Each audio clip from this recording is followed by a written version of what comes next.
অনেকদিন থেকেই প্ল্যান করি বলুহর বাওর বা কোটচাঁদপুর প্রজেক্টে যাব। হঠাৎ গত সপ্তাহে গিয়েছিলাম বলুহর বাওরে। এর নৈসর্গিক শান্ত পরিবেশে এতটাই মুগ্ধ করেছিল যে শুক্রবার আমরা সপরিবারে আবারও গিয়েছিলাম বলুহর বাওরে। প্রায় 3 দিন ধরে অনবরত বৃষ্টির পর শুক্রবার একবেলা বৃষ্টি থেমে রোদের দেখা পাওয়ার পরপরই প্ল্যান মতো বলুহর বাওরে পৌঁছে যাই আমরা।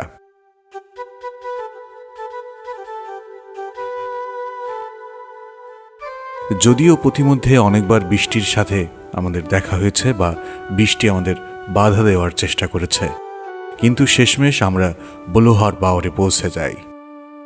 আজ যেহেতু আমার সাথে আমার 2 মেয়ে ছিল, তাই পুরো প্রজেক্টের ভিডিও করার ইচ্ছা থাকলেও তা সম্ভব হয়নি। মেয়েদের আবদারেই বাওরে নৌকা ভ্রমণ করার জন্য আমরা 4 জন মিলে একটি নৌকা ভাড়া করি। যেহেতু আমার মেয়েরা খুবই ছোট, তাই ওদের নৌকা ভাড়া লাগেনি। তবে আমাদের 2 জন মাথাপিছু 60 টাকা করে নৌকা ভাড়া দিতে হয়।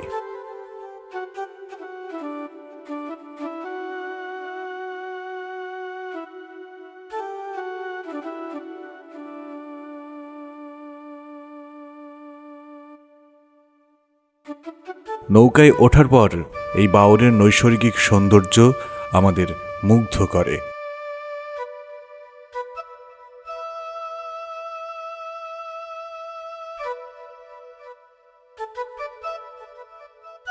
কোটচাঁদপুর উপজেলার ছোট্ট একটি ইউনিয়নের নাম বলুহর।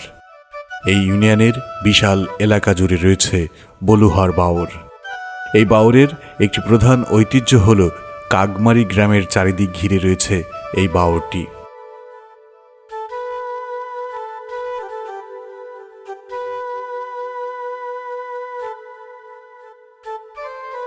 বলুহর ইউনিয়নে বিভিন্ন শ্রেণী পেশার মানুষ বসবাস করে।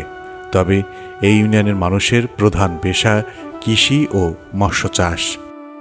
প্রতিদিন এই বাওরে নৌকা ভ্রমণ করতে আসে দেশ বিদেশ থেকে অসংখ্য মানুষ।